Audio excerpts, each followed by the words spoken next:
So we're talking about money mindset and why it's important to talk money to get money. So, a question for you. Are you one of those people who, when it gets to the end of the sales call or the sales meeting and it's the time to talk about the price, when you talk about price, do you do this? Do you rush it? Or do you say, yeah, the cost is this? Hi Nick, hi Penny. So I'm just asking you guys a question around when you deliver the investment, the cost, the price to your ideal clients, do you find yourself saying, yeah, and so what this is going to cost you is, and you get really like, oh my god, I can't say it out loud, I'm nervous, you hide your face, you might look away, you might mumble. Do you find yourself doing that when it's time to put across the price? So that's my first question for you. Do you find yourself doing that when it's time to put across the price? What that would indicate is that there is a couple of, you've got a few maybe money hang ups going on. Maybe you have been taught in the past to not talk about money, not ask for money. Maybe you've had a couple of sales meetings where it didn't go so well and that's affected your mindset and your confidence. Can't hide your face online. No, you absolutely can't, Penny. It's like ta-da! But yeah, so if you are recognizing that there are a couple of maybe money hang-ups that you've got, my suggestion to you is that you need to unpick those. So I've got a couple of things just to talk to you about. So one of the things that has really helped me in my business, hi Claire, nice to see you again. One of the things that really helps me, I'm getting tangled up in all my cables. I've been doing some money mantras, so some daily affirmations. There's a chap called, I think he's called Bob Barker or Bob Baker. I can post the link here in the group for you. But he does these like morning money mindset, like mantras, and he'll say things on repeat to you like, I am worthy, or I deserve wealth, or I want my life to be abundant. Wealth is going to come to me. And it's a little bit cheesy, and I have to admit, when I first started to listen to it, I was a bit like, what am I doing? But it does get you into that sort of state of mind that actually, if I don't close the sale, somebody else will. If I don't ask for the money, somebody else will. And let's not forget, which I covered in an earlier video this week, if you are talking about if you're talking about a sale as chasing the money, then you're seeing it as a kind of a win-lose. And we've already talked about the fact that that's not really a healthy place to be. What you should be talking about and thinking about is the fact that that exchange of money is in exchange for goods and services, like in most of your cases, for services. So one of the things that really helps if you say it out loud is, my clients need my support, which means that they need to invest.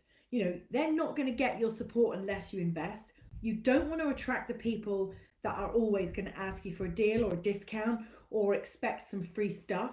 And so you need to behave in a way that doesn't invite those people in. Because if you behave in a way that invites those people in, they will come to you. They will say, oh, you couldn't do me a deal, could you? And help me out. So you need to talk about your services from the word go that they are high value. They are high value. Why do you talk about that? Because they are high value. It's taken you years to get the experience that you've got. So you need to talk about your services as high value. You didn't agree with affirmations, but now you think they've helped you. Penny, that's really interesting because that was my approach too. I thought, what a load of rubbish. How on earth can that help me? And I don't have any hang-ups. I've sold £1 million contracts in the past. But I have to say, through doing these like daily mantras, it has really helped me. It's put me in a completely different state of mind when I start my day. So yeah, I'll give you the link of the one that I've been listening to, because aside from the messaging being probably what I need to hear to build my business, the guy's voice is really nice and it's really calming and soothing. So it balances out the fact that he's talking about money and wealth, and it's kind of soothing at the same time. So yeah, tip number one is try these daily mantras. Tip number two is remind yourself that your services are high value.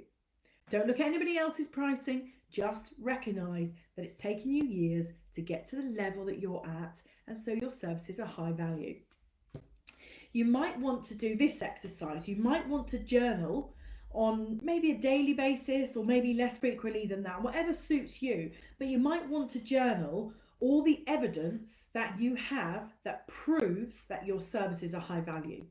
So you might want to document and journal all of the feedback that clients have given you where they've said, without your support, I wouldn't have been able to do X. Without your service, I wouldn't have been able to achieve Y. So whatever that is, it's a really good practice for you to journal that and to keep a list of it. Keep it front of mind, keep it in your notepad, put it on the wall somewhere. Just have that reminder as to why your services are such high value, right? So that's another tip for you. The other tip is to not just think about the value of your services from the short-term perspective, but think about the long-term as well. So, for example, if somebody comes on a 12-week program with me and I teach them how to sell in a way that feels great for them and they become really good at doing that, I haven't just helped them for 12 weeks. I've helped them for the rest of their life. I've given them a skill that, as long as they keep it topped up, they've now got a skill that they didn't have before. So yes, they get that immediate 12-week benefit. They get the benefit of signing the clients that they wouldn't have sold otherwise. But what about week 13 and 14 and 15 and year 2 and 3 and 4? They get that benefit too. So you will have the exact same example of that in your business. So think now, what does that look like for you? So if you are a life coach and you are working with your clients for whatever period of time, whatever it is, you're not just benefiting their life for that period. You're benefiting their life in achieving the goals that they set and agree with you, and all the positive outcomes that you help them achieve. They've achieved that for the rest of their life. So when you're thinking about your value, it's not just about the length of the program or the length of the course or how many minutes the course is or whatever it is. You've affected and impacted them positively for the whole of that time. So if you're a health coach and you help somebody to lose a stone in weight, for example, the minute you stop working with them, they're not going to put it all back on, or hopefully they won't. Maybe you taught them new practices, new ways of eating, new ways of exercising, new ways of thinking about food that will help them forever. So yeah, when you're thinking about your value, think about the long term as well as the short term. Okay, that's another tip. And sort of on the same sort of vein as that, thinking about the short term, also think about the cost of doing nothing. So let's say you present a solution to somebody and at that point they decide whether or not to go ahead. There is a cost to them of doing nothing that offsets maybe the investment. So take the health coach example again. Lorraine, hello Lorraine, thank you darling. Oh, beautiful. Oh, thank you so much. Back at you, girl. So there is a cost of doing nothing. And so take the health coach example, helping somebody to lose a stone. What is the cost of not losing that stone? Not losing that, not getting that life impact, not getting that benefit, that has a cost as well. So it's not just when you're offsetting your value, the investment, it's not just about what you help somebody to achieve, it's about what you help them to avoid as well. So we talked a little bit yesterday about running to and running from. Think about your service. Think about what you're helping your clients to gain, what you're helping them to win, what you're helping them to, impact from. And tie your value, the value of working with you, to all of those things, short term and long term. Okay, so that's another tip for you.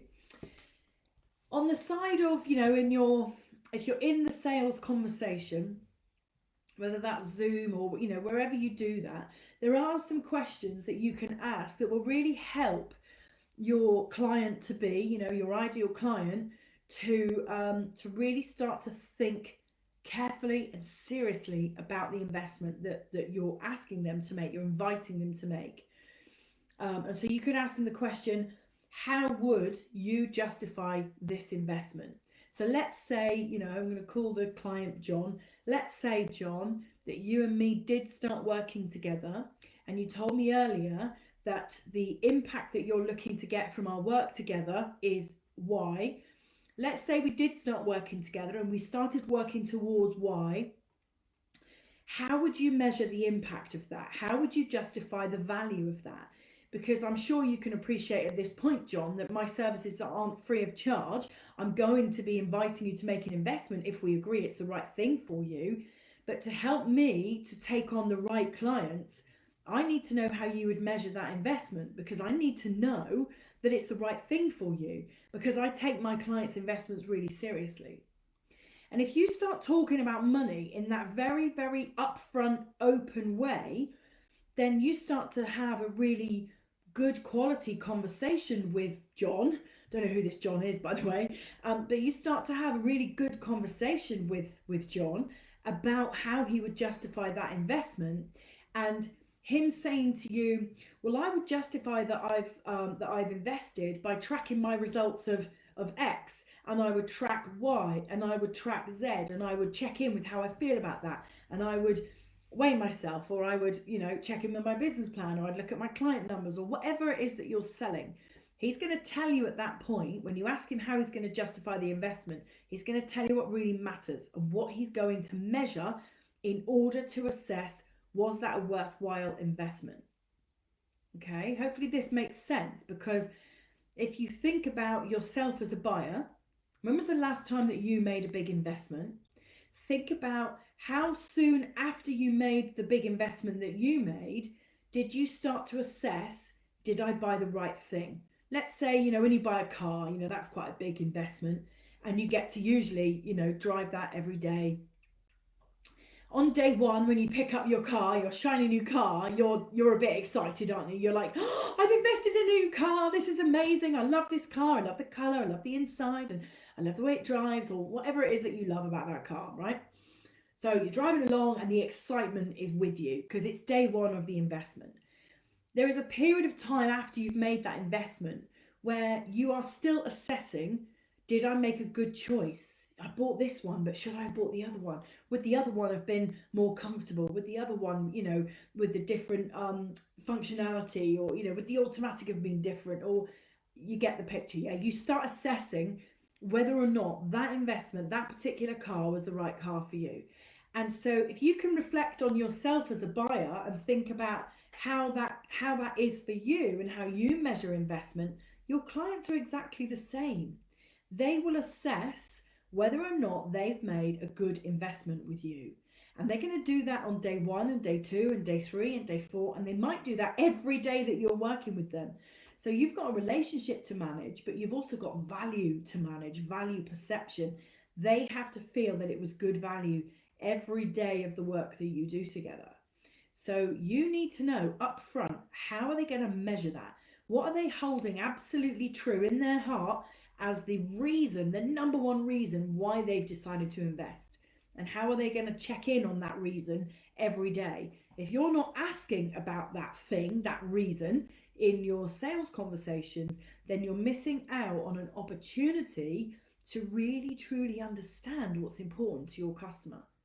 Because when they describe the impact to you, they might not go as deep as is really the truth. They might talk about what they want to achieve, but unless you then say, why is that important to you? And how will you know when you get there? And how will you measure that? If you aren't asking those questions, you're missing out on vital information that's going to help you to understand the customer, understand the return on investment, but also it's going to put you in a much more grown up frame of mind to talk money. So money no longer belongs belongs in that part of the sales conversation where you're mumbling, going, yeah, well, the investment is this, and oh, please don't look at me when I'm asking for money because I'm all embarrassed and awkward, and oh, it makes me feel terrible. You don't want to be like that. You want to be able to look them square in the face and have a grown up money conversation to say, I've got expertise that you need right now because you've told me that you need to achieve X, Y, and Z. I've got experience that says I can achieve X, Y, and Z with clients just like you, and I do it regularly. And we need to talk about that investment. You need to have that grown up conversation. So, do you feel confident to have that? I'd love to hear from you. So, has anybody got any reflections on anything I've just said? Anything that makes you feel awkward, or anything that you would like me to cover in particular about money mindset? Yeah, just pop it in the comments. But I can imagine that you are sat thinking, yeah, she's kind of right. Sometimes I have put the price across in a slightly awkward way, and maybe I need to deal with that, and having a really grown up, mature conversation about, you want the outcome, I've got the expertise to get you there. Let's talk about what that mutual benefit is worth. Let's talk about how we can work together to get you the outcome. Yeah. So what I would advise is that you don't boil that down to purely just selling your time, because the minute that you talk about, you're going to invest X in X hours of my time, you're then limiting your potential in your business. The minute that you sell time, the minute that you sell hours versus impact, you are stifling your own earning potential. So, if you're a virtual assistant or you're a consultant, and when you put across your investment, your price, you're saying it's X per hour or it's X per day. And I can speak about this for weeks on end because I have been there. When I first started my business, I was selling hours. And it became very clear to me so quickly that there are only so many hours in the week. And hours are like inventory in a shop. Hours in a consultancy business are like pints of milk on the shelf in a shop. There is only room for so many because you've only got so many hours in the day. Nick, you're here. Yeah, makes 100% sense. Think you struggle with getting in front of the right people. Yeah, getting in front of the right people. That's a good point, Nick. That isn't necessarily going to be covered this week, but it is something that I can cover, absolutely, because I, like you probably do, I've had to sell into corporates where you're trying to make sure that you get the right person and you're trying to get the right level of seniority so that you don't end up getting the objection of, oh, I need to speak to my business partner, or, oh, I need to speak to my boss, because then you think, well, I've just wasted hours of time with you and you're not the right person. So yeah, I can definitely help you with that, Nick. Maybe you want to book Nick onto one of the group coaching sessions that are going on Wednesdays throughout January. I think tonight's one is booked up now, but there's one next Wednesday and the Wednesday after. So I'll drop you the link, Nick, and we can talk about that in the coaching session. We can talk about people and who the right buyer is. But just to give you a real quick whistle stop of who the right buyer is, I use the acronym of BANT, BANT, where the right person has to have all four of those attributes. And BANT stands for budget. They have to have the budget. The A is for authority. They have to have the authority to buy. The N is need. They have to have the requirement. They have to have the need for it. And the T is time. It has to be the right time for them. There's no point doing a sales pitch with somebody who's shopping for something that they want to buy 2 years down the line, because you're not going to get the yes. So BANT is the acronym that I would usually, bring to a conversation where you need to talk about who the buyer is and who you need the buyer to be. So yeah, BANT. And there are some qualifying questions that maybe you can ask in your discovery call process to ascertain whether or not they have the budget, they have the authority, they have the need, and it's the right time. So that is what I would suggest, that you just check in with BANT, Nick, but we can talk about that in more detail. So let me just check in with my notes because I don't want to forget anything. Yeah, so back on the subject of a couple of questions that you can ask. A couple of questions that, one of the questions I tend to ask when it's getting near to the point where you have to ask for the money, is I want to have a gauge of how excited the person is. I know that sounds like a question that you might ask a child in a sweet shop. How excited are you right now? But when you're on a sales call with somebody and you've understood them, you've understood the goal they've got, and that you could help them get there, as the service provider, you feel excited because you think, this is somebody that I really feel like I could work with, and you want them to be able to match your level of excitement. Well, the only way to understand their level of excitement is to ask them. And so when it gets to the end of your discovery call, before you get to the price, I will sometimes say to somebody, scale of 1 to 10, how excited do you feel right now about the opportunity that lays ahead of you? The opportunity for us to work together to solve this for you and to get to where you want to get to. How excited do you feel? Because if they give you anything less than an 8, they're not buying. They're not buying. If they give you anything less than an 8, I probably wouldn't even give them a price. I probably wouldn't even let it get that far.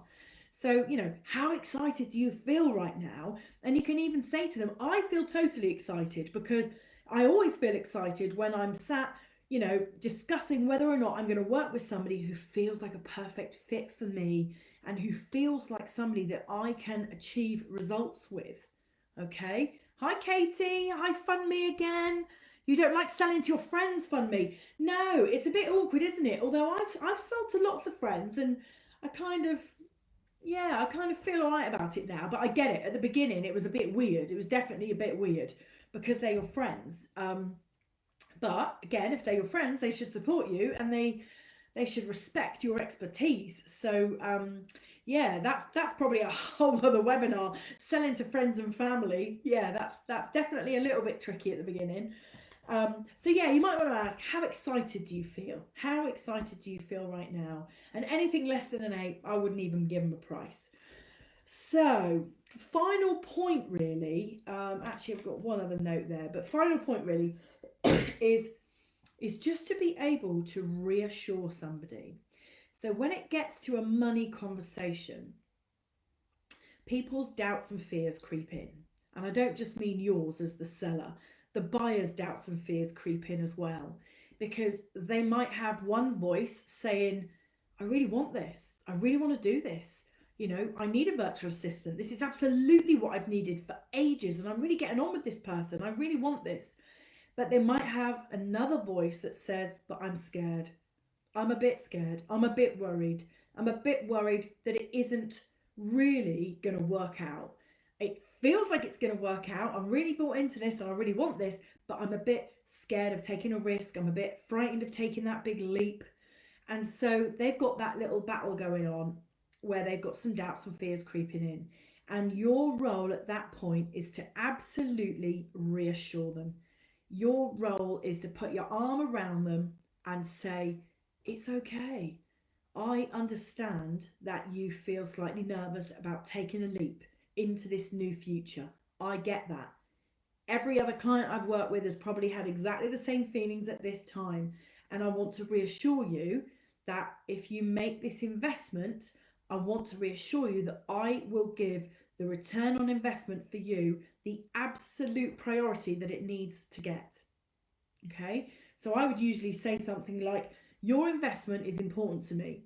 Every client I work with becomes a VIP.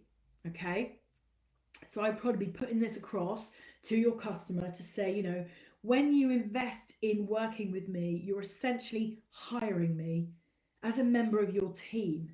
And if you're hiring me as a member of your team, it means that the minute you hire me, you've put expectation on me. You are expecting me to help you with all the things that we've just talked about. And I don't take that expectation lightly. If you have expectations of me, then I want to deliver them. Okay? And this call has all been about me understanding whether or not your expectations of me are in line with what I can deliver. And I believe now that they are. I'm confident that I can deliver what you need me to deliver. I'm confident that if you put expectations on me, that I can meet them, if not possibly exceed them. I will try my best to exceed them for you.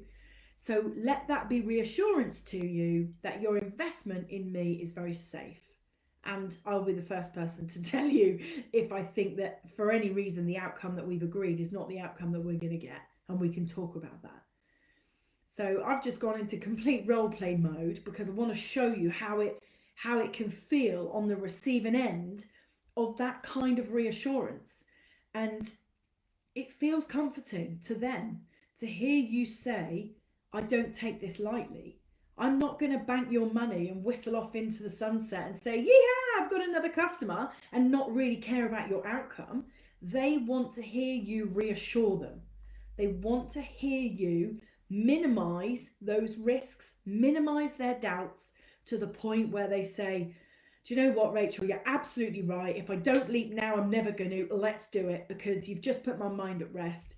I now feel really confident that, you know, you're taking this as seriously as I am, you know, because this is my life savings, or, you know, this is money I'm taking from my family's money, you know, like people don't just have loads of money to throw around, do they? So if they invest, it's because they really want to. So find the words. You don't have to say it the way that I said it, but find the words to reassure them. Find the words to take away and minimize those doubts and fears as much as you possibly can. You have to soothe them, you know, you have to soothe them. You have to make them feel safe and secure, because the minute that they don't feel safe and secure, they're not buying. They're not buying. They're not buying if they don't feel safe, because it feels like a risk. Think about you as a buyer. You wouldn't take a risk like that. You know, maybe on a certain day with the wind going in a certain direction, I might be one of those people sometimes that goes, oh, stuff it. What's the worst that can happen? But most of the time, we're all pretty level-headed about how we invest our money and how we decide on how to invest our money. And what I would also say is the right time for somebody to invest is never when things are going bad. So if things are going really bad in a business, of course, people start thinking, what am I going to do? What can I do? What can I do? But that, if they are shopping for an investment at a point where things are not going well, then they are less likely to invest. If people are shopping for an investment when things are going really, really well in the business, they're more likely to invest because the risk is less, the fears are less. So let's say, you know, somebody's try and you know, like do some actions. If somebody's sort of plateaued in their business and things are slowly then starting to take a turn, when things are taking a turn down, that's not the time to invest, because you're in a fear mindset. You're scared at that point. You're wondering what is going wrong, how is it going wrong, things are taking a downward turn. It's going to be much harder to reassure somebody at that point. Whereas if you've plateaued and you slowly start to grow, but the growth in the business is a bit sort of stagnant and it's not quite going as fast as you want it to, but things are going quite well, they're going okay, well then the person's mindset in that situation is going to be more willing to invest, more comfortable, less doubt, less fear, less risk. So when you're trying to magnetize your ideal client towards you, when you're trying to attract the right people into your immediate circles, you know, on social media, online, you're trying to attract the right people to book a discovery call, you need to attract the people that are already in a positive state of mind or a positive period of growth, even if it's small growth. If you are attracting the people that are stagnating or, you know, going down in terms of their business performance, that's a much, much harder sales conversation to have. So I'm sure, you know, you can relate to what I'm saying, that if you've ever had to try to sell something to somebody that is completely in a fear mindset, they're going to be so less likely to invest with you. So that, I have got a 2:30 call and it is 2:30. So that's it from me today, guys. We've got the free group coaching session tonight, which I know is fully booked. So if you are somebody that's booked onto that, I will see you later. But I will dive on at 9 o'clock UK time again tonight, just to do a quick Q&A. If you know, if you watching here now have had some reflections or revelations, and it's given way to some questions that you want to ask me, I will be live later to answer those for you. And of course, if you're watching this on hashtag replay, give me a hashtag replay, and know that if you have questions that you weren't able to ask because I wasn't there live, that you can dive on later tonight and ask me those questions live. So thank you so much for being here. More money mindset talk. It's all very exciting that I know that you guys are sat there listening to me, making notes, turning this into actions that are going to help your business. And that really does make me feel good that you are going to be able to take this and do something with it to help you grow and to help you achieve bigger results. So, thank you so much for being here, and I will see you later. Take care, guys.